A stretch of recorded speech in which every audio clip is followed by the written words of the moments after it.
Australia, home to 27 million individuals, including Dash community member XK, who recently shared a write-up that centered on comments from Michelle Bullock, the head of Australia's central bank, the Reserve Bank of Australia, or RBA. Bullock's newsworthy action discussing the use of cash, or lack thereof, in that nation-state. The number of consumer transactions done in cash has plummeted, down from 70% in 2007 to just 13% last year. Further, cash accounted for just 6% of value transacted in 2022. In the last 5 years, the number of ATMs in Australia has decreased from 14,000 to 6,000. In the last 5 years, the number of bank branches in Australia has decreased from about 5,700 to 3,600, and some of the remaining bank branches have ceased handling cash altogether. Those who prefer to use cash will have a more difficult time accessing it, especially if they live outside a major city, and it has been floated that they may soon be required to pay a premium to access cash. Well, the days of cold, hard cash could well be numbered, with the Reserve Bank Governor warning the steep decline in cash transactions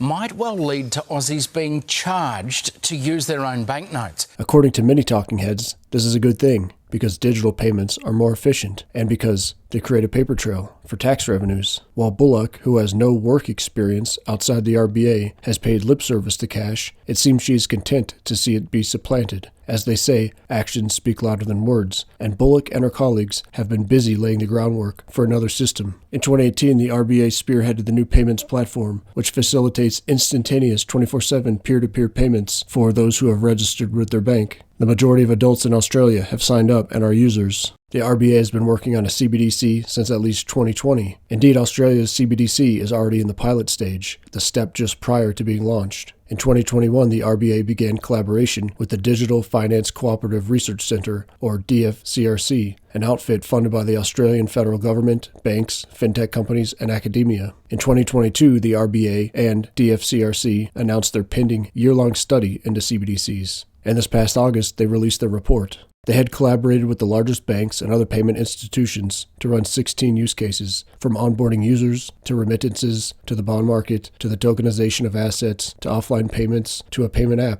Their findings were shared at an invite-only conference, which was spearheaded by Dilip Rao, Ripple's former global head of infrastructure innovation. Earlier this month, Rao published a write-up about CBDCs. It began by mentioning Facebook's Libra project, which Rao noted may have struck fear and loathing in the hearts of central bankers everywhere. Why? Because banksters are afraid of losing power. Rao then wrote, "Central banks are today racing to work out if, when, and how they should counter the crypto barbarians at the gates with their own central bank digital currency." This view is shared by Stephen Jones, Australia's Minister for Financial Services and Assistant Treasurer, who said at a press conference last year that cryptocurrency is a challenge that needs regulation. Rao's conclusion largely echoes what Augustin Carstens, head of the Bank for International Settlements, is fond of saying, that governments cannot foist CBDCs upon the populace. They must first cultivate political will for them to be accepted. Thus, Rao and his colleagues are not overtly pushing an Australian CBDC. Consider, during her recent comments about payments and cash, Bullock chose not to mention the considerable research that's been undertaken into an Australian CBDC.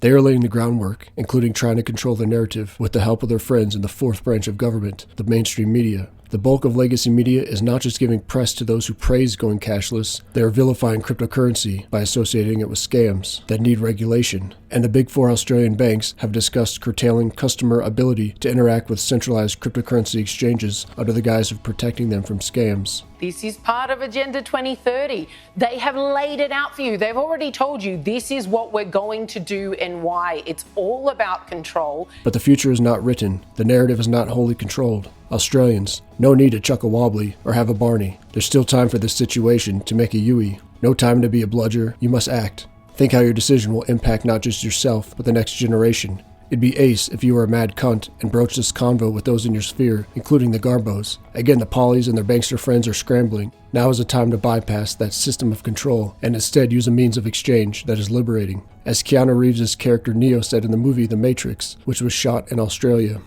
I didn't come here to tell you how this is going to end. I came here to tell you how it's going to begin. I'm going to show these people what you don't want them to see. A world without rules and controls, without borders or boundaries. A world where anything is possible.